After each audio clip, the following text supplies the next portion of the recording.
The doors of the Galactic Assembly Chamber opened with a soft hiss, and Daewon Kim stepped inside. His dark suit looked plain compared to the colorful robes and shimmering scales of the hundreds of alien delegates filling the massive room. Behind him walked Hyjin Park, carrying a data tablet that contained 50 years of humanity's applications, requests, and carefully worded pleas to join this grand council of spacefaring species. The chamber was enormous, built to accommodate beings of all sizes. Some delegates floated in special atmosphere bubbles. Others sat on platforms designed for their unique body structures. The air smelled strange to Daewon, a mixture of gases that made his nose twitch. He knew the atmosphere here was considered perfect by galactic standards, but it felt thin to him, lacking the richness of Earth's air. "The human delegation may approach," announced High Counselor Kixra from the central podium. Her voice carried a tone that Daewon recognized immediately. It was the sound of someone doing an unpleasant chore, like taking out garbage or cleaning a dirty floor. Daewon walked forward, his boots making solid sounds on the crystal floor. He noticed how some aliens leaned back as he passed, as if afraid he might suddenly attack them. Others whispered behind appendages that served as hands. He caught words like Deathworlder and dangerous and primitive. He reached the speaker's platform and looked out at the sea of alien faces. Some had multiple eyes. Others had none at all. There were beings made of what looked like living crystal, others that seemed to be made of pure energy contained in suits. It was beautiful and strange, and for a moment, Daewon felt a surge of hope. Humanity had finally made it here. "I am Ambassador Daewon Kim, representing the United Earth Government," he began. "We are honored to finally stand before this assembly. For 50 years, we have sought membership. For 50 years, we have demonstrated our commitment to peace, science, and cooperation."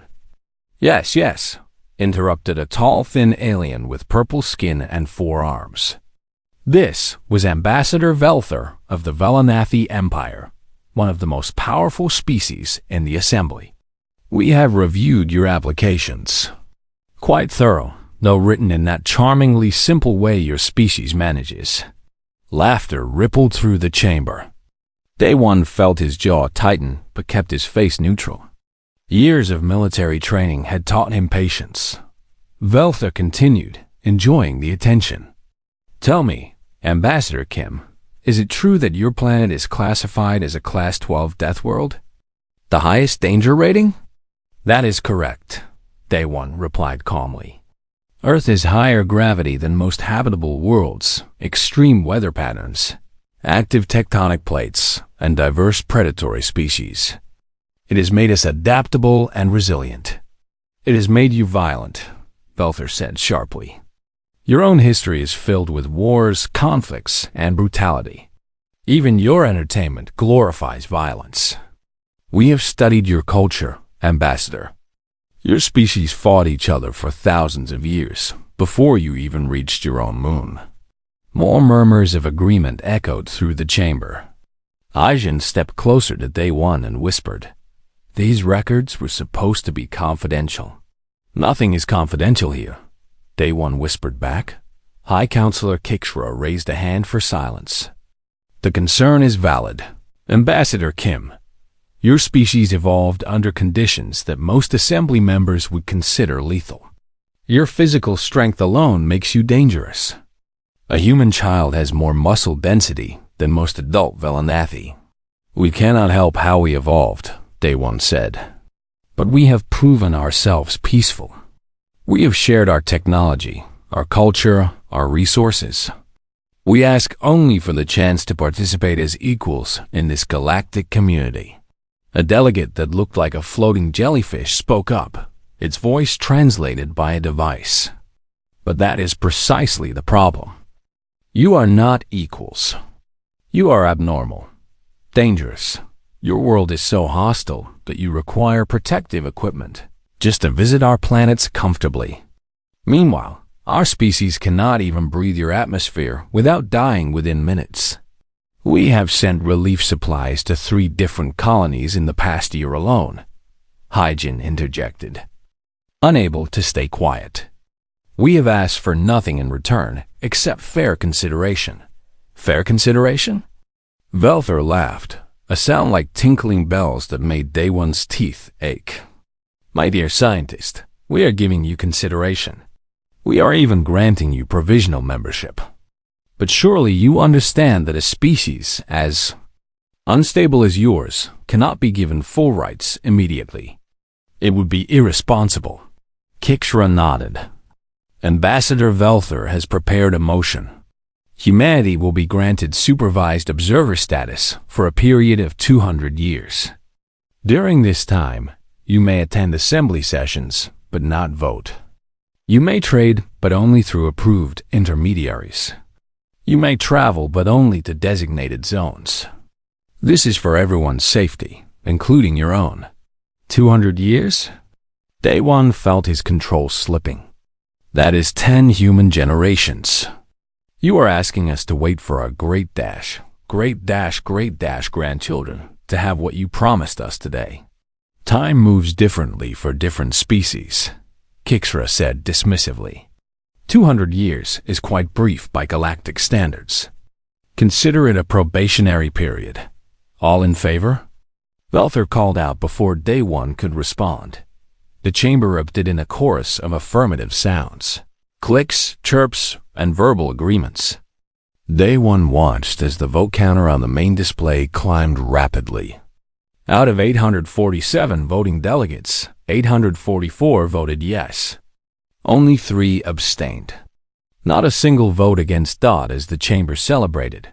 Day One heard an insectoid delegate behind him speaking to another. I give them 50 years before they destroy themselves or get ejected entirely. Want to place a wager? Too generous, the other replied. I say 20 years. These Deathworlders always burn bright and fast. Another voice chimed in. Earth should be quarantined completely. Keep those aggressive primates contained before they hurt someone. Hyjin touched Day One's arm. We should leave, she said quietly. Her eyes were wet, but she held her composure. Day One nodded. He turned to the assembly one last time. We accept your decision, he said, his voice carrying across the now quiet chamber. We will comply with all restrictions. But I want to make something clear. You have not seen what humanity is truly capable of. You look at us and see violence. You see danger. You see primitives who got lucky enough to build starships. He paused, making eye contact with as many delegates as he could. One day, you will need us. And when that day comes, I hope you remember how you treated us today. The walk back to their shuttle was long and silent. Once inside the privacy of their ship, Day One activated his communication device and sent an encrypted message to Earth. It was brief and simple.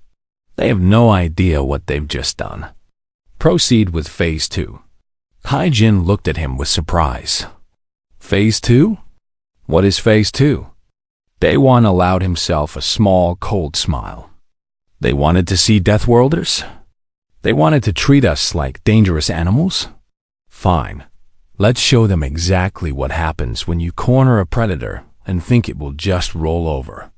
Outside the window, the assembly station glittered in the light of Veltara's sun. Beautiful and arrogant, completely unaware that humanity's patience had just run out. The cargo vessel Persistence was not beautiful. Its hull was scarred from micrometeor impacts, and one of the external lights flickered constantly no matter how many times the crew fixed it. But Captain Tae-Seung Lee loved his ship the way some people loved old dogs. She was reliable, tough, and never quit no matter how hard the job got. Docking fee is how much? Tae-Seung stared at the screen, showing the bill for their last port visit. That's triple what we paid last month. His first officer, a young woman named Ji-Won Choi, leaned over his shoulder. New regulations. Human vessels now require extra safety inspections. Also extra insurance. Also a hazardous species surcharge. Hazardous species surcharge, Taesung repeated slowly. We're hauling medical supplies to a colony world. Antibiotics and bandages. What's hazardous about that? Ji-won shrugged. We're human. That's hazardous enough, apparently. 6 months had passed since the Assembly's decision, and humanity was learning what supervised observer status really meant. Human ships were banned from the profitable core routes. They paid higher fees at every station. Their cargo was delayed for inspections that seemed designed to make them late for deliveries. And the insults never stopped. Taesung had been a ship captain for 15 years. Before that, he had served in Earth's defense forces, back when humanity thought joining the galactic community would be peaceful and friendly. He should have known better. The universe was never that kind. Captain, we're receiving a distress signal, called out their communications officer from the bridge. Taesung walked over, Ji-won following. What's the source? It's a Velanathi luxury liner, the Star of Veltar. They're in the Krell Nebula. Says they were attacked by pirates and their engines are damaged. Taesung felt everyone's eyes turn to him. The Krell Nebula was famous for 2 things. First, it was beautiful, filled with colorful gases and strange radiation that made it popular in travel advertisements. Second, it was absolutely lethal to navigate. The radiation could fry ship systems in hours. The gravity wells were unpredictable. Even the best alien navigation systems struggled there. How far into the nebula? Taesung asked. Deep, at least 3 hours at standard speed. Captain, no rescue ships are responding to their call. The Velanathi emergency services say it's too dangerous to mount a rescue operation. Ji-won laughed, but there was no humor in it. So let me understand this. The same species that called us dangerous primitives 6 months ago now needs our help because they flew into somewhere they couldn't handle. That about covers it. The communications officer confirmed. Tae-sung stood silent for a moment. He thought about the vote in the assembly. He thought about Velthar's mocking tone. He thought about all the extra fees and delays and casual cruelty humanity had endured. Then he thought about the people on that ship. Scared and dying, because that's what happened in space when your engines failed. Set course for the nebula, he said. Full speed, Captain. Ji-won looked at him with surprise. You heard me. We're going in. But sir, they've treated us like garbage. They voted to keep us as second-class citizens for 200 years. Why should we risk our lives for them? Taesung met her eyes. Because it's the right thing to do. And because I'm tired of them calling us barbaric. Let's show them what humanity really means. The Persistence entered the Krell Nebula an hour later. Immediately, alarms started blaring. Radiation warnings. Navigation errors. System malfunctions. The colorful gases that looked so pretty from a distance were held up close.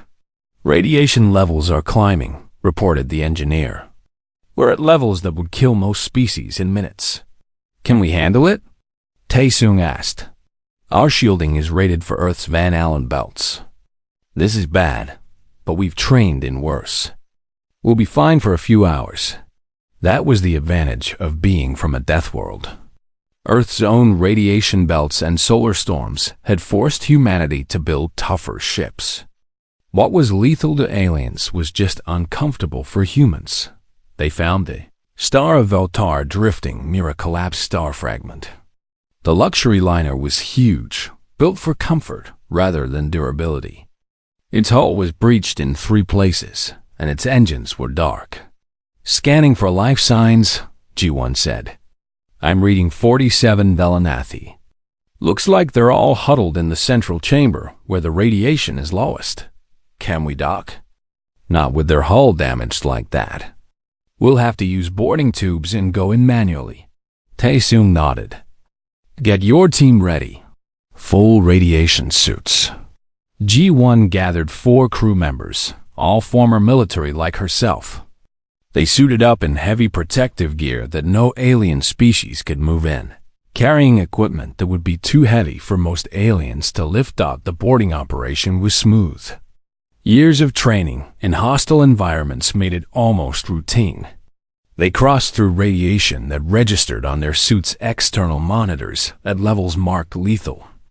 But the humans inside barely noticed. Inside the star of Voltar, they found the Velanathi passengers in bad shape. The aliens were huddled together.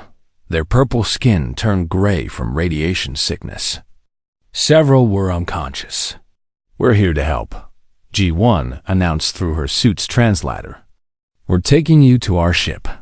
One of the Velanathi, wearing a captain's uniform, stared at her with all 4 eyes wide. You came through the nebula? That's impossible." "Clearly not," G1 said. "Can you walk or do we need to carry you?" It took 2 hours to evacuate everyone. The humans moved through areas of the damaged ship that were flooded with radiation, their suits' warnings constant but manageable. They carried Velanathi, who were too weak to walk.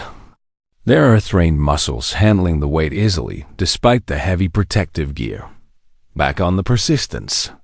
The medical bay was crowded but organized. The ship's doctor, trained in xenobiology, treated radiation sickness with practiced efficiency. Taesung was preparing to leave the nebula when his proximity alarm screamed.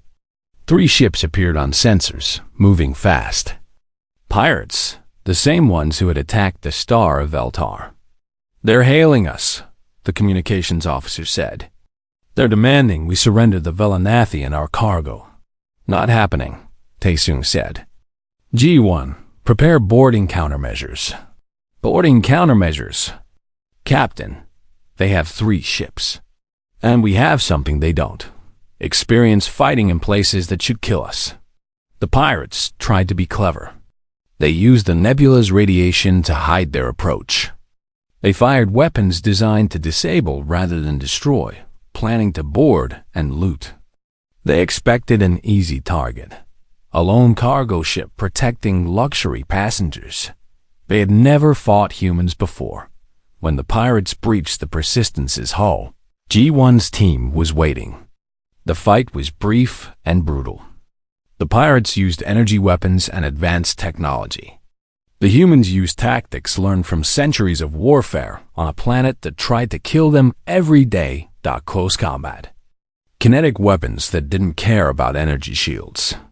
Fighting in zero gravity and toxic gas leaks with the calm of people who had trained in underwater caves and burning buildings. The pirates surrendered within 10 minutes. 2 days later, the Persistence delivered the Velanathi survivors to their home station.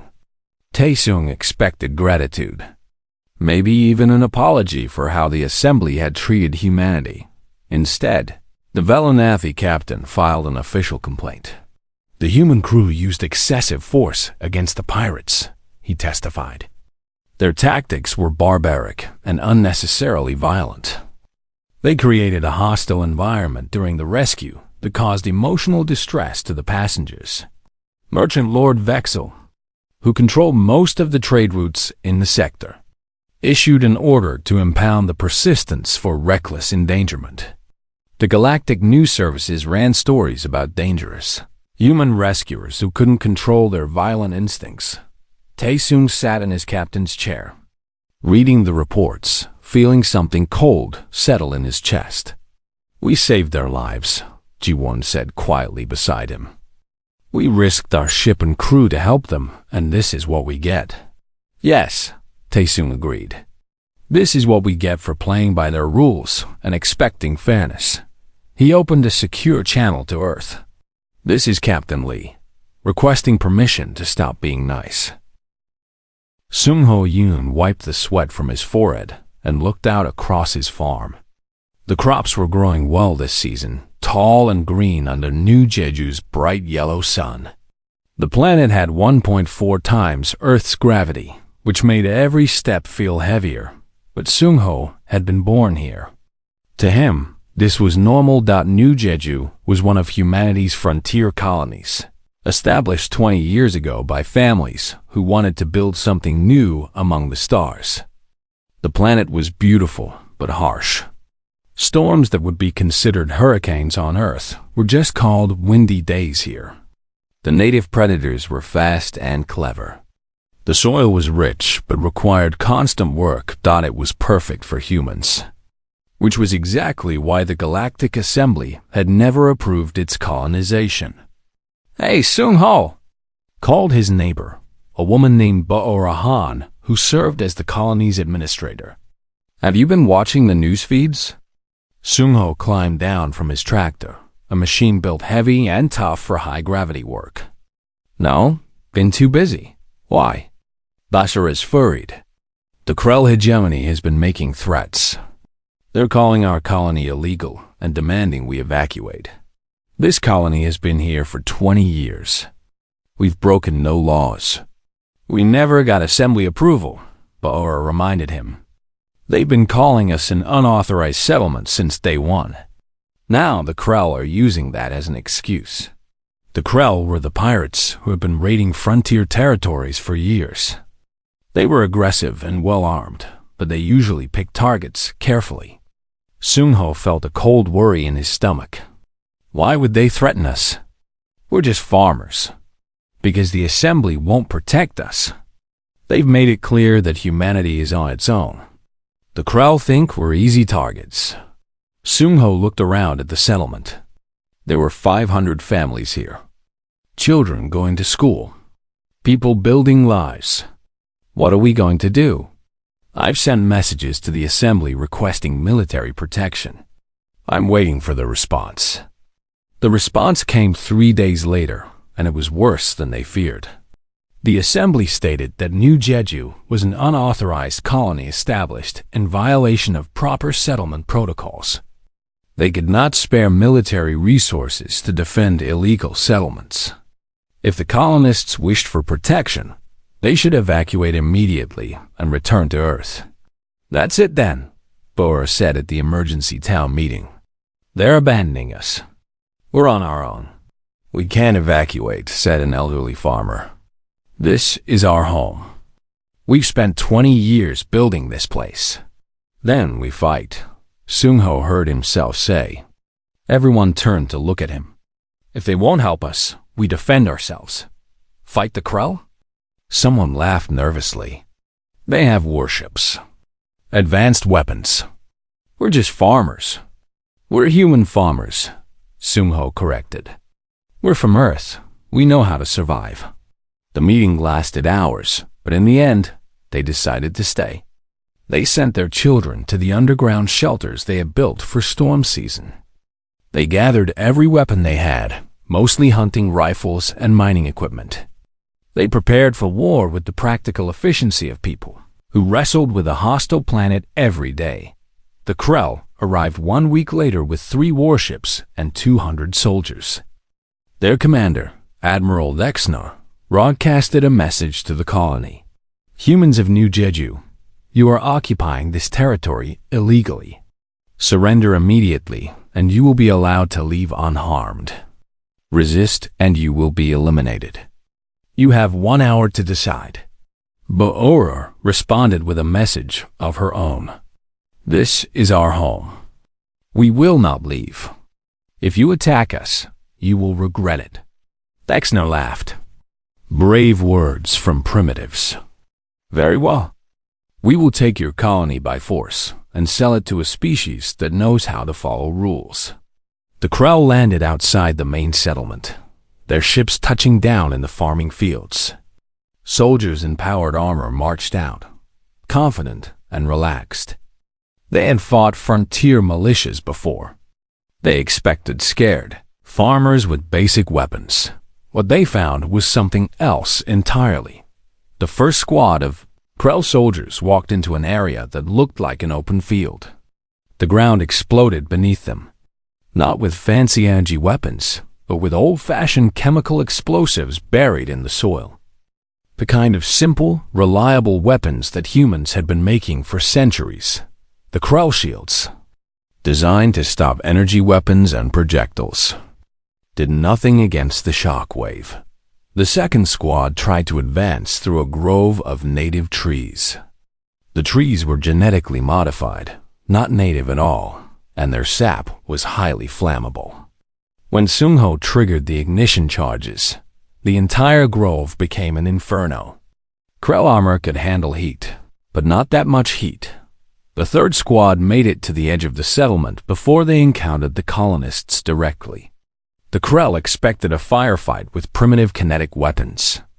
Instead, they got close combat from humans who worked in 1.4G every day, whose muscles were dense as steel compared to species from lighter worlds. Sung-ho swung a farming tool, basically a heavy metal rod used for breaking rocks. It hit a Krell soldier's armor with enough force to dent the metal and send the alien flying backward. Around him, other colonists fought with tools, with improvised weapons, with their bare hands when necessary. The Krell had technology. The humans had desperation, strength, and a lifetime of surviving on a world that tried to kill them. Admiral Vexner watched from his command ship in growing disbelief. His soldiers were being pushed back, not by a trained military, but by farmers and teachers and shopkeepers.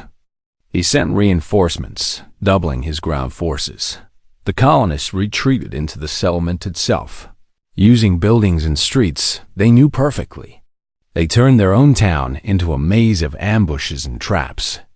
The Krell's advanced sensors meant nothing in urban fighting where every corner could hide. An enemy Bara coordinated the defense from the town hall, watching through security cameras as Krell soldiers struggled with tactics they had never trained for.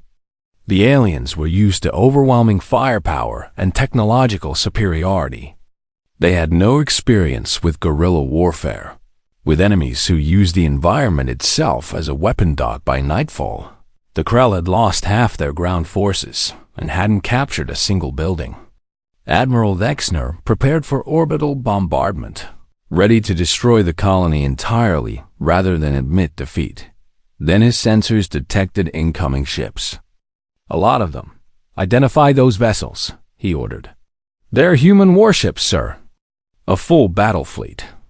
They're broadcasting a message. The message was from Admiral In-Soo Kang of the Earth Defense Fleet. Krell forces, this is your only warning. Leave immediately or be destroyed. New Jedju is under Earth's protection. Earth has no fleet, Vexner said, but his voice was uncertain. They're barely spacefaring. Sir, I'm reading 15 capital ships and 40 support vessels. Their weapons are powering up. Vexner stared at the screen showing the approaching fleet. They looked like warships from a nightmare, all angles and armor with none of the elegant curves of galactic vessels. They moved with purpose, getting into attack formation with military precision.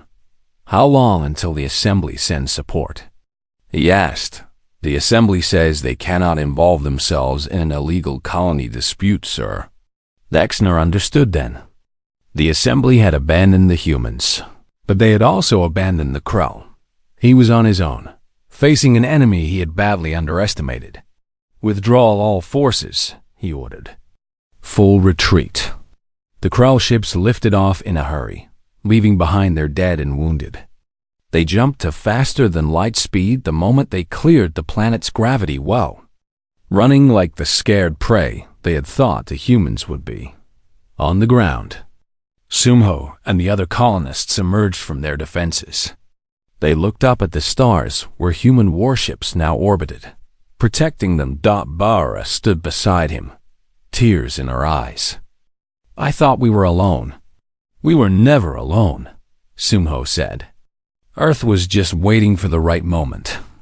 In orbit, Admiral In-Soo broadcast a message that would be heard throughout the galaxy. This is Admiral Kang of the Earth Defense Fleet. To all species threatening human colonies, we are done asking for permission. We are done accepting your restrictions. Attack us, and you will learn why Earth is classified as a Class 12 death world. We are the survivors.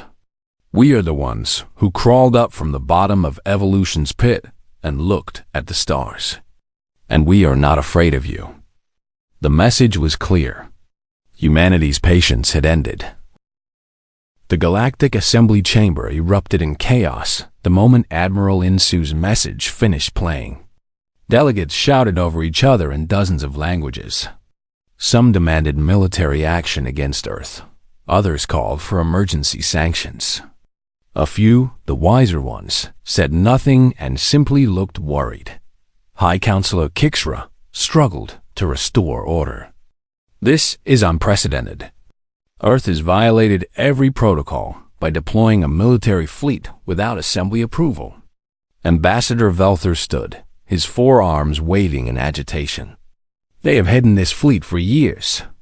This is proof of their deceptive nature. The humans have been planning aggression while pretending to seek peace." In a small observation room overlooking the chamber, a junior counselor named Yisel watched the panic with sad eyes. She was from a small species, one that had never been important enough to draw much attention. She had studied Earth's history carefully when humans first applied for membership. She had even voted to abstain in that fateful vote 6 months ago. Now, she activated her communication device and sent a priority message to her government. "We are in danger. The Assembly has awakened something it does not understand." Far from the Assembly Station, the Earth Defense Fleet maintained position around New Jeju. Admiral Insu Kang stood on the bridge of his flagship, the Indomitable, studying tactical displays. He was 60 years old, a veteran of Earth's various conflicts before first contact. He had spent the last 50 years building this fleet in secret, preparing for exactly this moment. "Admiral, we're receiving thousands of messages," reported his communications officer. "Most are demanding we withdraw. Some are threats. A few are asking what else we've been hiding." "Let them wonder," Insu said calmly. "Minseo, what's our intelligence situation?" Commander Minseo Jiang looked up from her station. She was young, barely 30, but her mind was sharp as a blade. For 5 years, she had run Earth's intelligence network, quietly gathering information on every alien species in the Assembly. "Sir, we have complete profiles on all major species. Biological weaknesses, technological dependencies, psychological patterns, everything. And how do we compare?" Minseo smiled. "We have advantages they never considered. Their ships are built for comfort and efficiency in stable space. Ours are built to survive.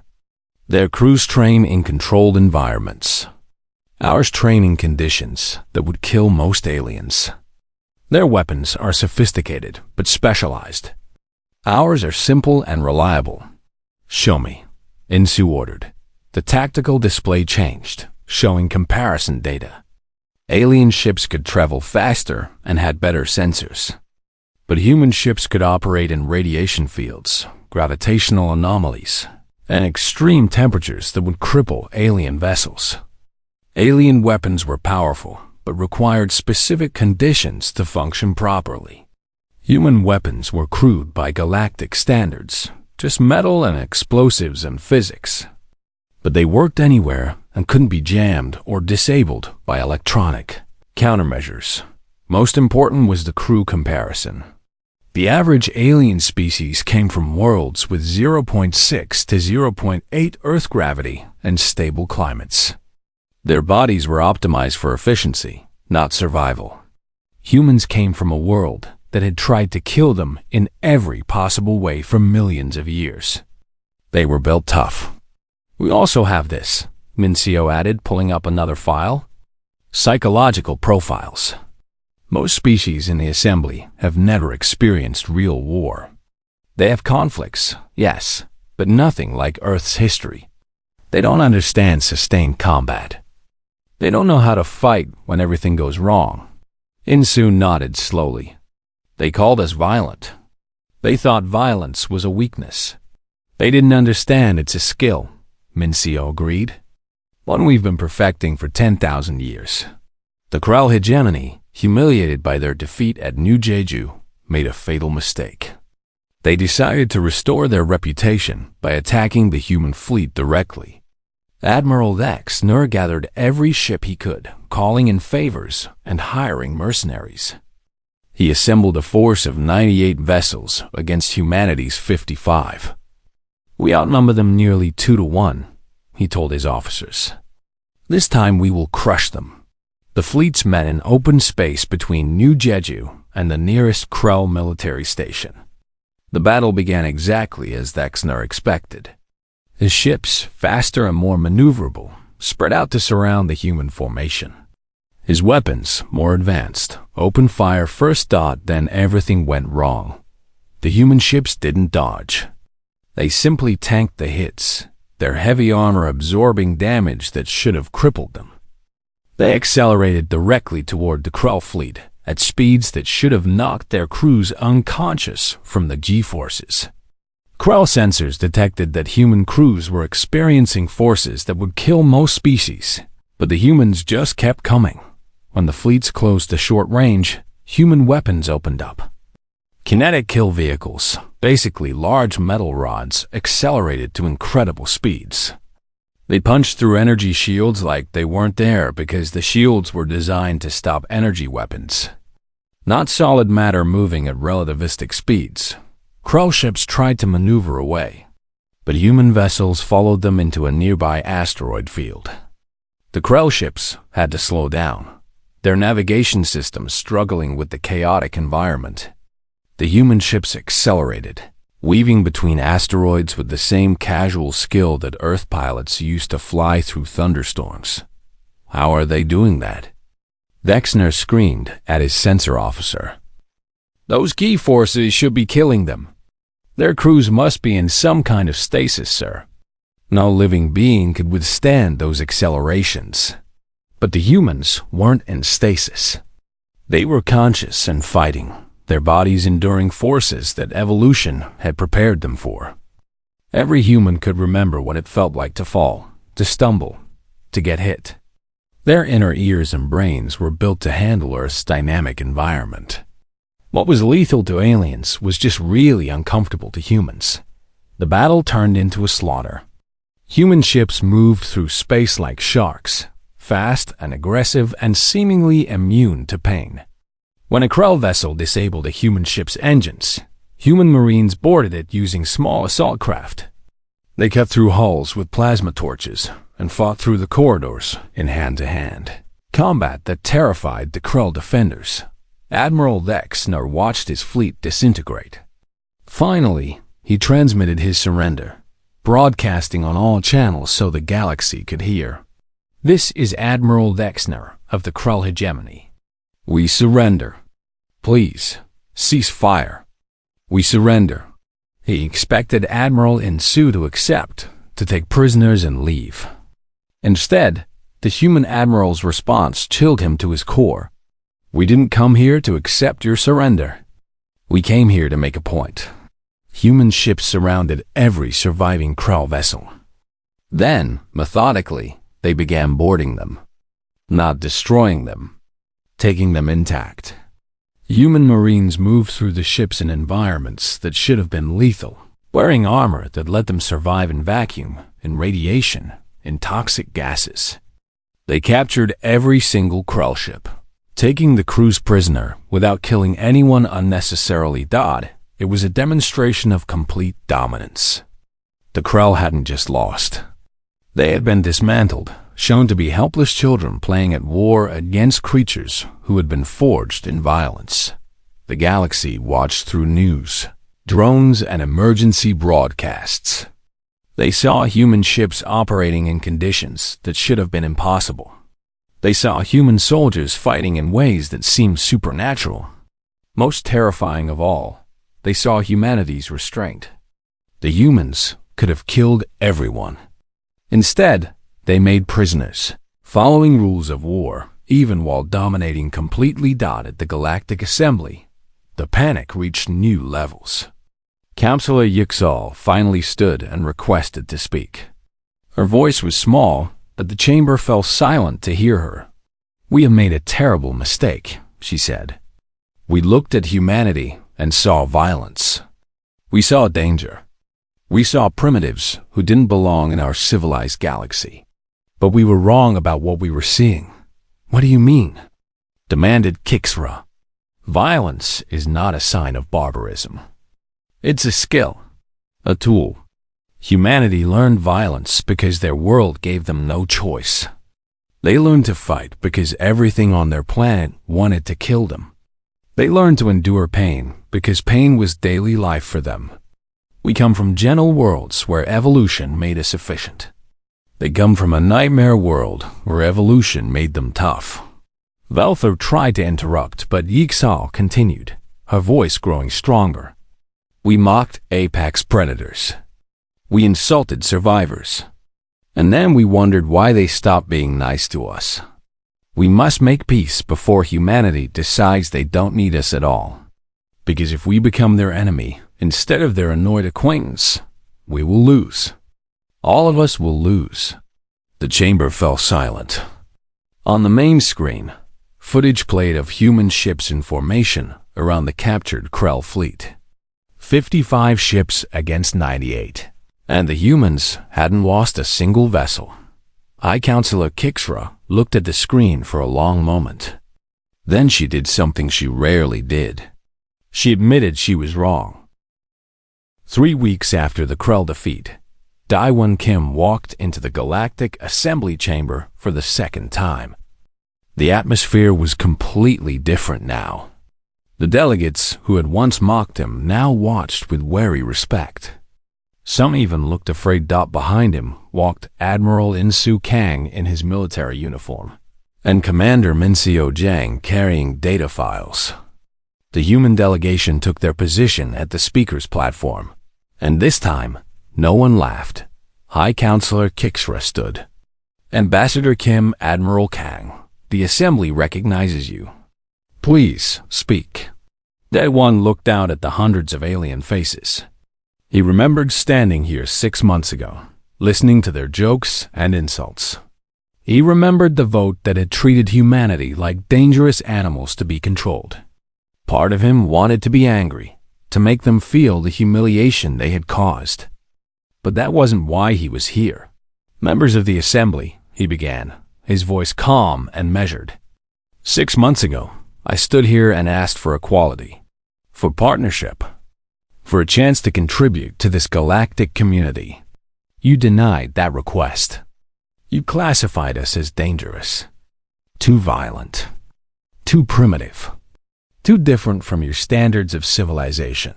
He paused, letting the words hang in the air. Several delegates shifted uncomfortably. "You were partially right. We are different. We are violent. Earth gave us no choice but to learn violence or die. But you made one critical mistake. You assumed violence was the same as barbarism.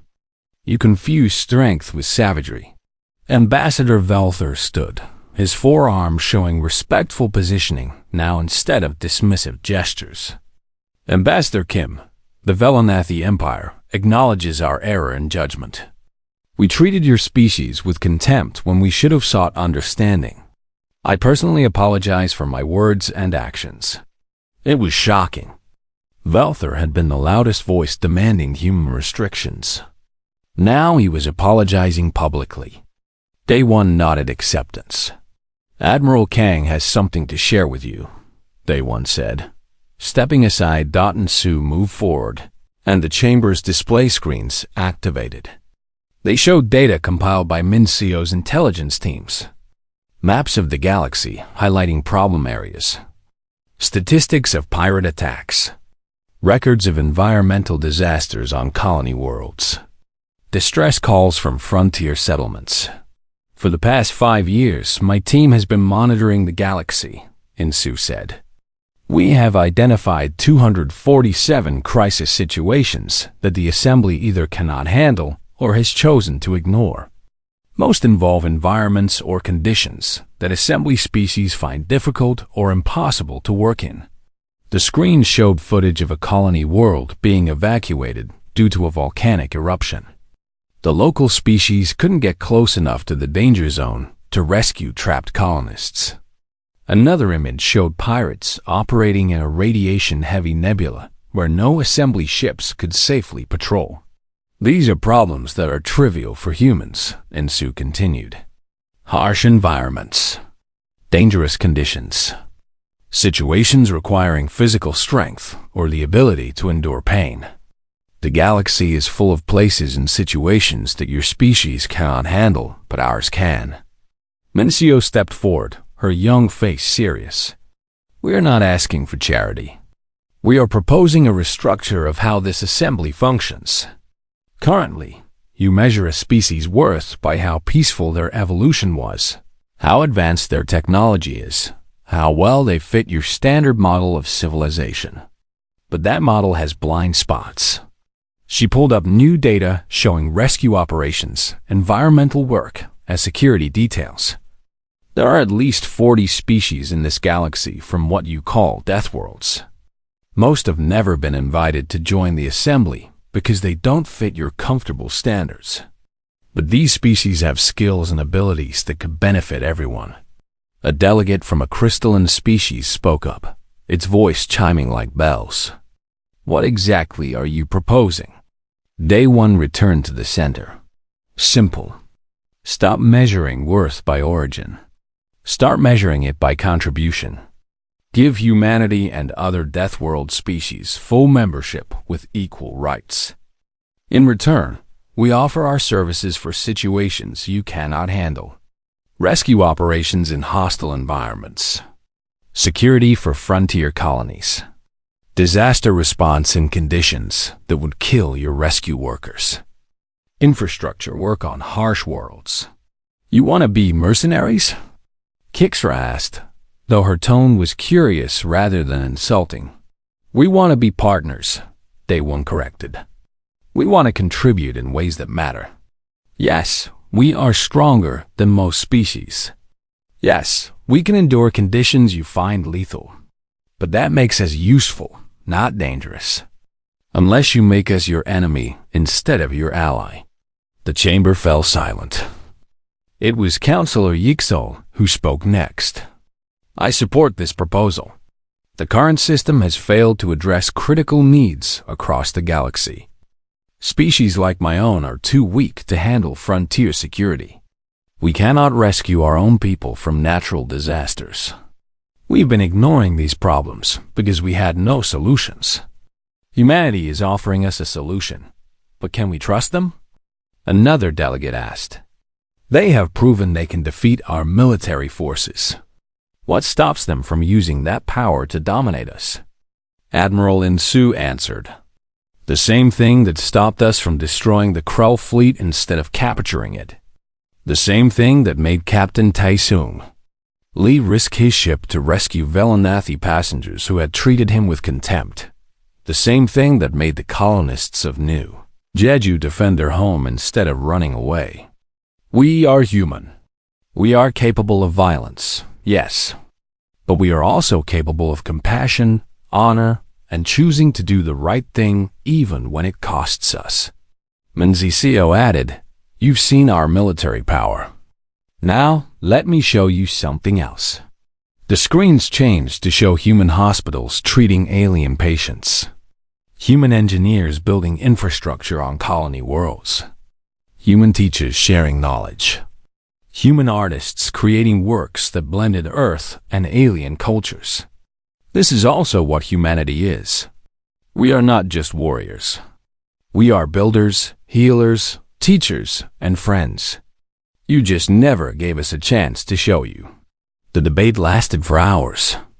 Some delegates resisted, still afraid of human power. Others argued that the old system had failed and change was necessary. Velther spoke in favor of the proposal, his support carrying weight with the more conservative members. Finally, Kixra called for a vote. All in favor of granting humanity full membership with no restrictions, and opening assembly membership to other Deathworld species based on contribution rather than origin. Indicate now. The vote counter climbed. Slower than before, but steady. When it finished, the result showed 623 in favor, 198 against, 26 abstentions. It had passed. Day one felt something release in his chest. It wasn't everything humanity had wanted. Some species would still fear them. Prejudice wouldn't disappear overnight. But it was a start. A real start. 6 months later, Sung Ho Yoon stood in his fields on New Jeju, watching a strange sight. A group of Velanathi agricultural scientists were visiting, studying how humans farmed in high-gravity conditions. They moved carefully in their protective suits, fascinated by crops that could grow in such harsh soil. "This is remarkable," one of them said through a translator. "Your techniques could help us establish colonies on worlds we previously thought unusable." Sung Ho smiled. "Happy to teach you. That's what partners do, right?" In space, Captain Tai-Soon Lee guided the Persistence through what had been called the most dangerous shipping route in the sector. Now, it was called the most profitable because human ships could handle it easily. Other vessels followed in his wake, using the safe paths his ship mapped out. New contracts came in, G1 reported. 3 rescue operations, 5 security details, and someone wants us to transport medical supplies through a radiation field. All in a day's work, Taesung said with satisfaction. At a joint research station. Hyjin Park worked alongside alien scientists studying extremophile life. The station was built near a stellar anomaly that most species found uncomfortable. Humans found it perfectly manageable, and their presence allowed research that had been impossible before. In the assembly chamber, Day 1 reviewed the latest reports. 7 new species from Deathworlds had applied for membership. The assembly was actually considering them now, asking what they could contribute rather than just dismissing them as too different. G-1 stopped by his office, now working as a liaison between human security forces and assembly colonies. The frontier worlds are requesting more human protection details. Piracy has dropped by 40% in sectors where we patrol. Good, Day 1 said. But make sure we're training their own security forces too. We're here to help, not to create dependency. That evening, Day 1 stood on an observation deck, looking out at the stars. Earth was visible in the distance, that blue marble that had forged humanity in fire and pressure and endless struggle. A voice beside him made him turn. It was Counselor Yixel, her small form barely reaching his waist. "Do you think you've changed the galaxy, Ambassador?" Day 1 considered the question. "No, we didn't change the galaxy. We just reminded it of something it had forgotten." "What's that?" "That strength comes in many forms. That the ability to survive where others cannot is valuable, not frightening. That being different doesn't mean being wrong." He smiled. "And that underestimating the stubborn survivors of a death world is a mistake you only make once." Yugzo made a sound that might have been laughter. "The assembly has learned that lesson well.